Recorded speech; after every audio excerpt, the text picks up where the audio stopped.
There is no shortage of developments in the ongoing legal saga of Sean Diddy Combs. And as allegations of sexual abuse and sex trafficking emerge, we want to get perspective from none other than renowned predator catcher himself, Chris Hansen. Welcome to Sidebar, presented by Law and Crime. I'm Jesse Weber. Hey there, everybody. This is another Law and Crime legal alert. Have you experienced severe gastroparesis or other side effects after taking Ozempic or another GLP-1 weight loss medication? The Ozempic lawsuits allege that the drug can lead to severe intestinal blockage and persistent vomiting, and that manufacturers allegedly failed to provide adequate warnings about these risks. Well, True Law, one of our legal sponsors, is helping those injured file a claim through an experienced attorney who can help ensure your claim is thoroughly presented. Visit glp1case.com/sidebar to answer less than 10 questions and check your eligibility to file a claim. We have covered almost every aspect of the ongoing legal saga of Sean Diddy Combs, from the multiple lawsuits filed against him alleging sexual abuse, sex slavery, sex trafficking, violence, illegal narcotics, weapons possession, to the raids on his properties by agents from Homeland Security reportedly pursuant to an ongoing human trafficking investigation, to the release of a video from 2016 purportedly showing Combs savagely beating and dragging his ex-girlfriend Cassandra Ventura in a hotel hallway. Or how about the fact that it's being reported that witnesses may soon be testifying in front of a federal grand jury in New York, not to mention all of the fallout for Sean Diddy Combs, whether it be Howard University rescinding his honorary degree, him essentially stepping down from Revolt TV, Hulu reportedly canceling production of a reality show of him. And by the way, airplay of his songs across the radio significantly down since all of this came out. And there's a lot more we can get into, but there is a lot to discuss with the Sean Diddy Combs saga, and there's a lot to break down. And although we have spoken to a number of experts on this story, there's one person we have not spoken to yet, someone who has a deep understanding of sex crimes and sex crimes allegations, renowned predator catcher Chris Hansen, host of Takedown with Chris Hansen on True Blue, host of the podcast Predators I've Caught with Chris Hansen, and Chris Hansen joins me right now. Good to see you, sir. How are you? Good to see you, Jesse. I'm great. Thank you. We brightened up the studio since the last time we were here. Yeah, we're trying to make this as perfect as possible for you. I can't believe we haven't talked about this. Well, I know. It's such a compelling issue. And you got to remember that the Southern District of New York, right, which is looking into this, is the same office that looked into Peter Nygaard, another huge predator we've investigated. Homeland Security was also involved in R. Kelly. I mean, there's so much evidence here.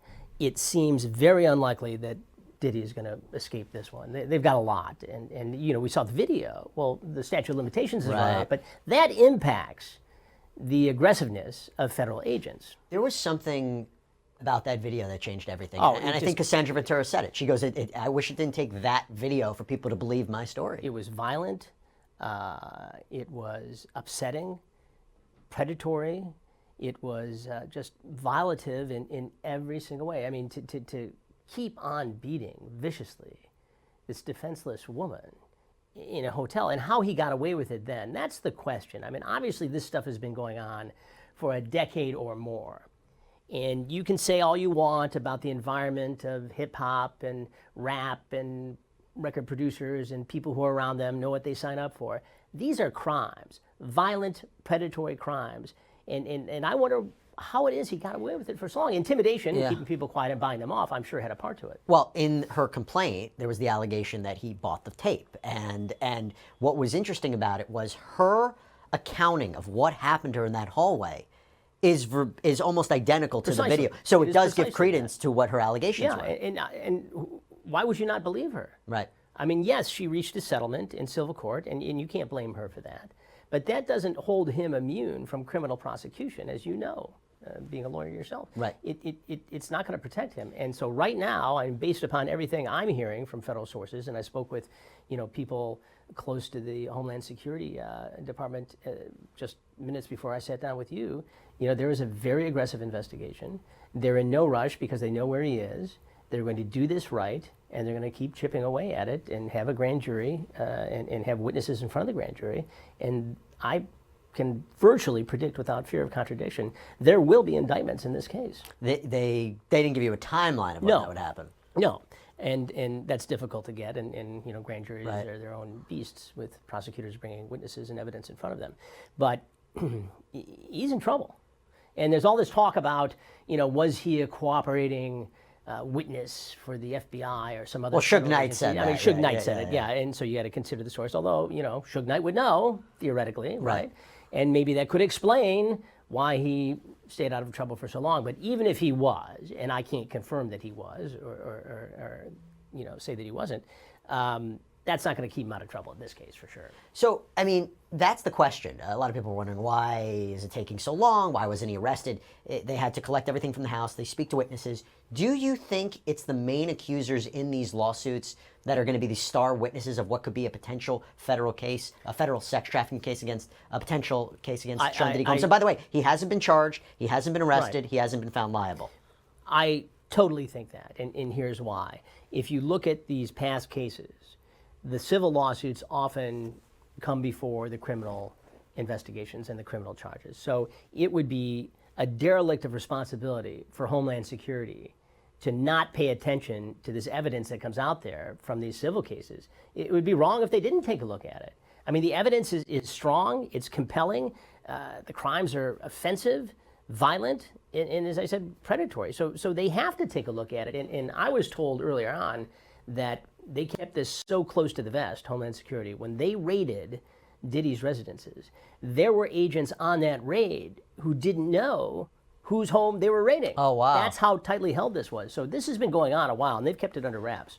So many things I want to ask you about that. First of all, would you agree that the way they conducted those raids was not abnormal? I mean, given the subject matter and the circumstances? No, not given the fact that you've got somebody who's talked about weapons, who's by many accounts has weapons around, who's had violent behavior. You don't know who's in there. You don't know what you're going to walk into. So they went in heavy. Yeah. And I don't see anything wrong with the way they conducted those raids. I just don't. And by the way, going back to that video from 2016, I've talked to experts about that. He might not be charged with assault in California, but that could be part of the case that they're building. Absolutely. And it could be, as you know this better than I do, when you have incidents like that in somebody's past, they can be introduced as evidence in trial for other crimes. Right. It's past actions. We saw the whole dust up in the Weinstein case over that very issue, similar acts testimony. So it could very well be used, number one, in the grand jury, and number two, at trial someday. Yeah, because if you're talking about sex trafficking using force or coercion to force what people more into do you need commercial... to see than to show somebody's state of mind? Were you shocked that he issued that apology? Because, first of all, let's be clear. He doesn't issue it years ago. No. He doesn't admit to it years ago. He only admits it when the statute of limitations ran. But like we talked about, he could still be, that video could be used against him. Weren't you shocked that he apologized for it? I am in two different ways. One, it was a feeble apology. Right. And it was more self-serving than anything else. Two, I got to believe he did it without consulting his lawyer first, because any defense lawyer would say, let's hold off on this and figure out what our strategy is going to be. So I'm shocked on two levels. Yeah. I mean, if you're going to apologize, go out and say it. Cassie, I'm sorry, I was a bad human being. This was wrong on every level. But he denied it for so long. He denied all the allegations, and then this comes out. The apology gets him nowhere in the court of public opinion, and it hurts him in the court of law. If that video wasn't so clear, if it was grainy, if you couldn't tell what was going on, I would put Vegas money down that he would not have issued that apology. I guarantee it was just offensive and shocking on every level. And there's no way around it. And that's why you're seeing, the university give back the $1 million. That's why you're seeing these other projects being canceled. He's dead in the water right now. Nobody's going to touch him. But I do want to be clear about something. Just because that video, he admits to that, it doesn't necessarily make everything else that's being alleged about him true, right? And one of the things that happens is when you're dealing with very high-profile individuals, the lawsuits one after another. And the timing of it, you could say, if one person comes out, the other people feel comfortable finally to be able to go after such an important and powerful individual like him. The other way of looking at it is they could look at it as he is characterized, as a cash grab. People are jumping and what do on you the take of bandwagon. that? Well, I think there's always going to be some jumping on the bandwagon, yeah, and there will always be opportunists. But I think in this particular situation, the prosecutors are going to have a vast menu of criminal activity from which to pick and put in the indictment. Yeah. I mean, there's a lot there, and they're not going to have trouble picking the most relevant and important crimes to prosecute him with. We did a sidebar on what the potential charges could look like, whether it was sex trafficking or racketeering or guns charges or narcotics. When I read these lawsuits, though, and one of the reasons I was very excited to talk to you, other than the fact that I love talking to you, this behavior, the idea of forcing people into commercial sex act. These are the allegations. The freak-off sessions. I mean, one of the things from Cassandra Ventura's lawsuit was that he forced her to have sexual relations with men while he watched and pleasured himself. In your experience in your career, is that consistent with other behavior you've seen from people before? Well, yeah. I mean, we see repeat offenders all the time, and when people get away with certain behavior, they will test it again. We had a guy we caught in a sting in Ohio 18 months ago. Right? He was a guy who drove from Indiana. He wanted to have sex with a 13-year-old girl while the father watched, then watched the father have sex with the girl. Now, these were all undercover, detectives and deputies, but we watched it play out on camera. Yesterday, I find out that this same man who's left Indiana, is living in Ohio, was charged again being on the same website trying to ignite a romantic relationship with another underage girl. And so now he's going away forever. He should have gone away forever the first time. But now he's going to go away for a long time. Diddy, once charged, and if in fact he's convicted of these crimes, he could be facing, a long stint in prison. And these allegations, if you take them in the whole, they're coming back from the 90s. Yeah. So the question becomes, how, if this is all true, if he's ultimately charged and ultimately convicted, how did this go on for so long? Who knew about it? Who knew what? I actually believe that a lot of people didn't come forward either because A, they're cooperating with the government, they're they're providing information, were subpoenaed, or they're afraid to come out. Well, I think this world, some inhabitants of this world, hip hop, rap, or whatever, were able to have this sense of impunity because they could control the people in their circle. They were giving them money. They were intimidating them with power and weapons and drugs and everything else. And I think for a long time there's a sense, well, if I give him up, I'm going to be giving myself up. So I better not say anything because this is kind of how I'm getting my money. Yeah. And little by little, this behavior escalates to a point that people are going to say enough is enough. And that's what's happening here. Yeah, and again, look, these are allegations at this point. I am curious to see if there will be charges and when there will be charges if it ultimately happens. But, you talk about the other people that knew. Christian Combs, his son, has already been facing his own lawsuit for allegedly sexually assaulting a steward on a yacht. And in that lawsuit, the lawyer who filed on behalf of the plaintiff uses very colorful language, but basically said the apple doesn't fall far from the tree. And taking everything is true, taking all of it is true. If that's really a situation where his son is engaging in similar behavior, in your experience, do you see that pattern of behavior passed in a family line like that? I interviewed a predator we caught last week who showed up in our sting, having done 7 years in prison for sexually assaulting his girlfriend's 13-year-old daughter back in 2002. Talked to him in great detail. He's going away for a long time now, but it turns out his son, who's in his early 30s, is in prison right now for assault with intent to commit murder of his girlfriend. So you do see this, and not in every case. And there are children of bad guys who, are marvelous human beings who do very well in life. Yeah. But sometimes you see it, yes. I was wondering how they're going to be able to prove it, and a clear part of it is the witness testimony, is the testimony from the survivors. I also wonder big picture, and you know about this being a lawyer yourself. It's going to come down to a point where does he take some sort of plea, wrap this up into one hefty sentence and say, okay, enough's enough, and the kids go, and I'm going to go do 20 and try to get out, by the time I'm in my 70s. Well, look, he's actively fighting the lawsuits, and we know lawsuits are very different than charges. Right. Well, he's throwing money at him, but money's not going to last forever, even if you're as rich as Diddy. His legal arguments are good, though. Like, I've looked at some of them, and I've said he actually makes good legal arguments where some of these cases could be tossed. But again, these are the lawsuits, not the charges. So we would see if a deal would be on the table and he would accept it. But I imagine, one of the things that shocks me about this, and the allegation was from the Rodney Jones lawsuit, his former producer, claims that Diddy has tapes about all of the Well, that's why they went so heavy into that? the house. I think that's why they went heavy into the house, because obviously he kept evidence, voyeuristic evidence, for his own pleasure, or at least that's the allegation.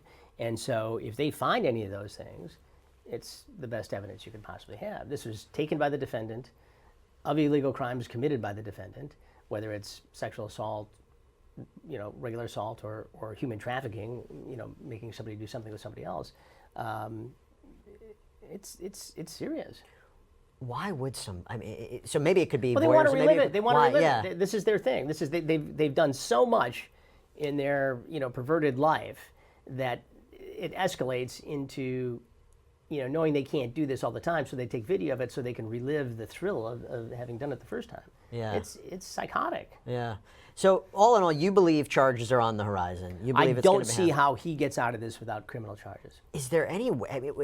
I mean, this train is down the tracks. Yeah, And a fair ways down the tracks. Now, it's where not- does it lead? What are the ripple effects of this being? Well, I think it's going to make people in that industry look over their shoulders and start thinking, geez, what party was I at? People are going to start distancing themselves from alleged bad actors in this business. And I think it's going to change the culture at some point of how some folks behave.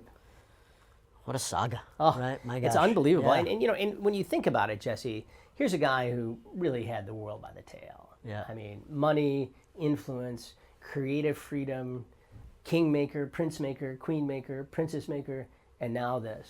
And it looks like he's going to face serious criminal charges, if not go to prison. Chris Hansen, we're going to continue to follow it, see what happens. Appreciate it, but Jesse. Appreciate your perspective, appreciate your Anytime. insight on it. So, Chris Hansen, we will obviously continue to follow the Diddy saga here on Sidebar. Thank you so much for watching us. Please subscribe on Apple Podcasts, Spotify, YouTube, wherever you get your podcasts. I'm Jesse Weber. This is Chris Hansen. Catch you next time.